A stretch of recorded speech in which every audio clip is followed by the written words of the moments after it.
move on now to Ian Chubb. Ian? Thanks, Ian. I looked at the title of this session, Science Advised in the Context of Opposing Political Ideological Positions, and I thought of my own. During the time I've been in this job, I was appointed by Prime Minister number 1. He was replaced not long afterwards by Prime Minister number 2, who was in turn replaced by Prime Minister number 1. And and I should say that each of the two, I don't know how to express this, they had 3 different points of view over that period. And of course we had an election last year where Prime Minister number 4 entered the scene. So that's 4 Prime Ministers in 3 years. During that period I've had 5 different ministers with responsibility for science over 3 years. If I add in the period over which I was a Vice-Chancellor or President of a university, I can add 2 more Prime Ministers, so all up 6, and another 5 ministers, so all up 10. So I've seen a few political and ideological positions in my time. So how do you deal with that in a job like mine, or indeed how would I recommend that the scientific community dealt with those changes? Because the impact on that community through each of these changes has not been insignificant. This is not just a power play at the top. They come to the position with policies and positions that they then seek to introduce, to implement and to run through. And I think that the key to it all is the regard in which the scientific community is held by the political class, and how that's worked on. Because I think that the problem that we've run into is that the scientific community generally has kept its head down until there's a crisis or an issue, when there's a sudden spike of interest and a spike of activity. But you don't build regard simply on the basis of the spikes. You build regard on the basis of what you do between those peaks and in the valleys, and you're constantly out there explaining your science, explaining what you do, why you do it, why it's important, why you might think it's significant. And as you build the regard, because you're constantly there as a scientific community, and it also applies to people like me in my job, you build that level of trust that's so important.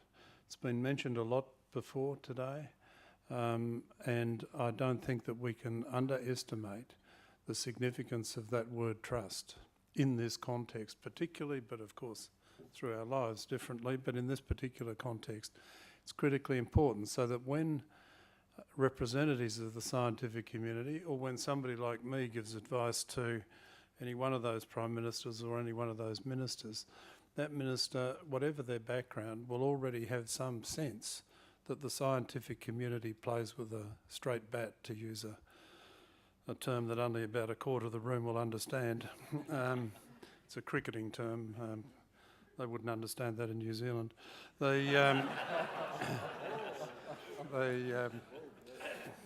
Not when they bowl with apples. But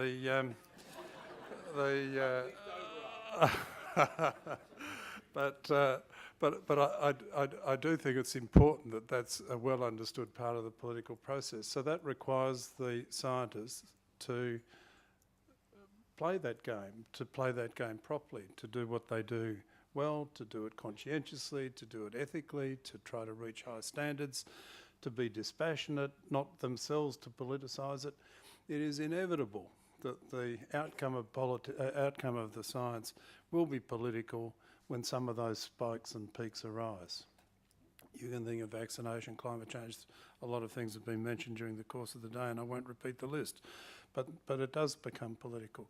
But notwithstanding that, then the community generally and the political class has to accept the fact that the scientific community is playing the game properly.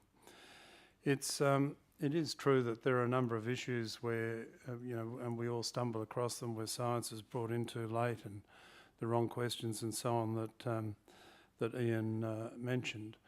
But I don't necessarily agree that it would depend on your definition of often, but when he said that science is politicised, that it's insidious, but it's by default often.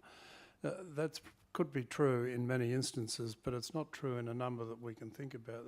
There are well orchestrated campaigns to belittle and diminish science, and they have access to processes and in a sense are unchallenged in any serious way to diminish the standing of science in order not to have to address the evidence that science is producing. So rather than conflict the evidence, they diminish the reputation of the individuals or the groups. And I think we can all think of a number of examples, and many of them current, where that's quite common. When you think in terms of the context of trust, and I take a very simple view of this, I don't want to over-intellectualise it or anything else. I think it's pretty straightforward. I think firstly, you have to have values. It's important that people know that you have values, that you actually stand for something.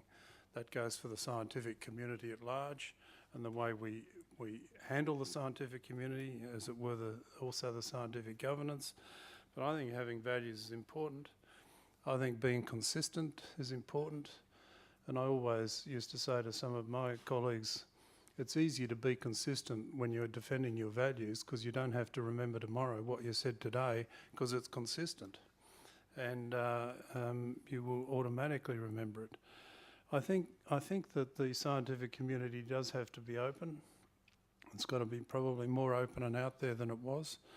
And it's got to be open with respect to how it goes about its work.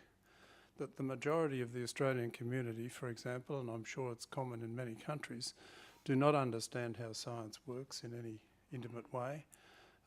Many of them stopped doing science when they were about 14 or 15. And the consequences of that are that when you're having a debate that's a sophisticated debate about climate, for example, then what the scientist has to remember to do is to explain it in terms, without being patronising and condescending or anything ridiculous like that, but has to explain it in terms that is accessible to people who are interested, but not necessarily with the knowledge or even the understanding of the processes that are in play to get to the point where a decision should be made. So I think that they've got to be out there. I think that they've also got to offer and seek advice. I don't think that it's going to be acceptable into the future that science can simply do what science wants to do and then tell people afterwards that it's good for it and expect it to be adopted. I think one of the big lessons that you learn from at least the Australian discussions about climate, for example, is that you've got to have this constant, this long run at it to keep information flowing from an early stage and to invite the community to walk down the path with you, even if it gets steeper and steeper and steeper as you get more and more information and more evidence.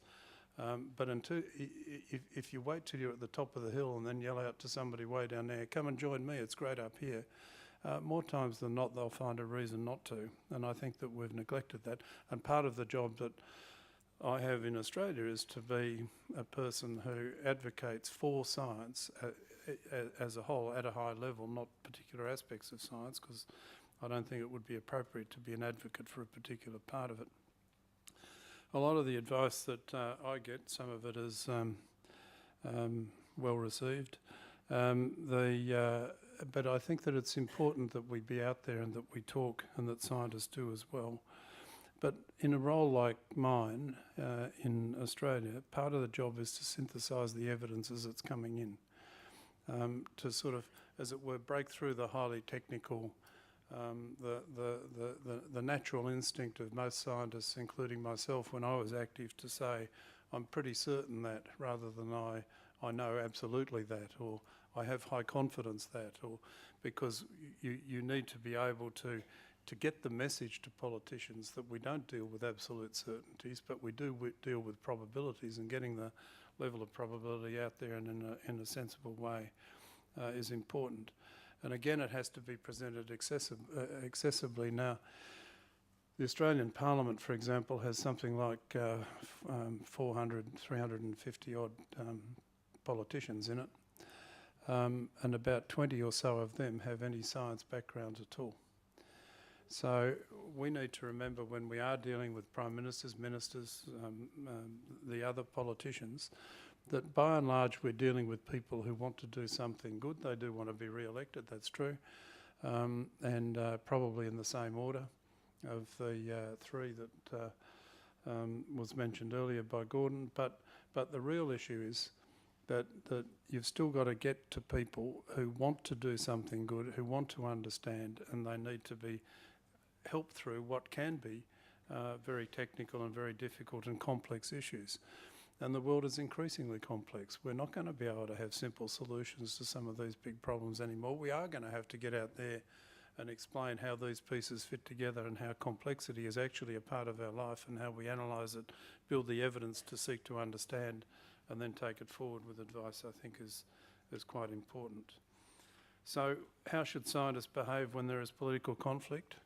They should play that straight bat. They should actually be presenting the evidence. They should be relentless. They should be out there being persistent, saying this is the evidence, this is the evidence, this is how it's getting better, this is how we know more, this is what we do. We're changing direction a little bit because somebody's done something that shows something different. But I don't see why that should be difficult. I don't think you have to get political to be persistent within a political context. You just have to be able to say that I'm telling you that to the best of my knowledge and ability that the evidence is pointing in this direction, and you can do what you can have your fights, you can do what you want, but this is how it's going, and you tread that path and you don't deviate from that path. Once you start to indulge in sort of, you know, hinting that there might be an imbalance in the evidence, or the balance is the other way from the actual balance, or however you want to hint, then I think you've lost the plot.